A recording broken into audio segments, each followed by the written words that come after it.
মালদা জেলা ক্রীড়া সংস্থার উদ্যোগে শহরের বৃন্দাবনী ময়দানে ট্যালেন্ট সার্চ কর্মশালা আয়োজিত হলো। রবিবার দুপুরে প্রতিযোগিতামূলক ফুটবল খেলার মধ্যে দিয়ে খেলোয়াড় বাছাই করা হয়। জেলায় খেলার মান উন্নত করার লক্ষ্যে জেলা ক্রীড়া সংস্থার উদ্যোগে ট্যালেন্ট সার্চ ফুটবল কর্মশালার আয়োজন করা হয়েছে। জেলা এবং কলকাতা থেকে আসার কোচের তত্ত্বাবধানে সারা দিন ধরে ট্যালেন্ট সার্চ কর্মশালা চলে।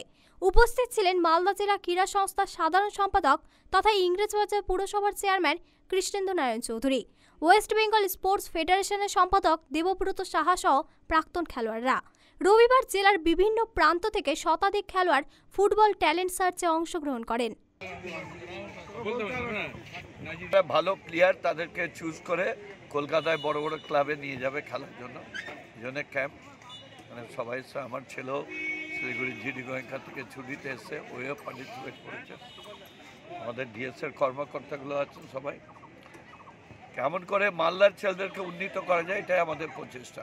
এখানে আমাদের মালদা জেলার বিভিন্ন প্রান্তের যারা বিভিন্ন বয়সের অনূর্ধ্ব-17, অনূর্ধ্ব-15 এই সমস্ত ফুটবল প্লেয়ারদের ডাকা হয়েছে এবং এটা ডিএসের উদ্যোগে আমাদের মাননীয় সম্পাদক কৃষ্ণেন্দু চৌধুরী ছিলেন, উনি একটু কাজে বেরিয়ে গেলেন। এখানে আমাদের ডিএসের বাকি কর্মকর্তারা আছে এবং কোচরা আছে, তাদের উপস্থিতিতে এখানে আমরা সমস্ত খেলোয়াড়দের ডেকেছি এবং এখানে তাদের ট্রায়াল হচ্ছে। এখান থেকেই আমরা সেই প্লেয়ারদের বেছে নেব এবং আমাদের কলকাতারও কোচ এসছেন একজন, তো তার উপস্থিতিতে এটা হচ্ছে। আমরা কিন্তু এখান থেকে যারা ভালো প্লেয়ার পাবো আমরা ডিএসের উদ্যোগে, আমাদের মাননীয় সম্পাদক কৃষ্ণেন্দু চৌধুরীর উদ্যোগে তাদেরকে কলকাতার ভালো কোনো ক্যাম্পে তাদের যেন যেতে পারে এখান থেকে, সেই কারণে আমরা বেছে নিচ্ছি। কারণ আমাদের মালদায় প্রচুর খেলোয়াড় আছে, বিভিন্ন ক্যাম্প থেকে এখানে এসছে, তো আমরা এখান থেকে বেছে নিয়ে আমাদের ডিএসের কর্মকর্তা এবং কোচরা আছে তাদের উপস্থিতিতে তাদেরকে দেখে নিয়ে এখান থেকে আমরা কিছু বাছাই করে আমরা কলকাতায় পাঠানোর ব্যবস্থা করব।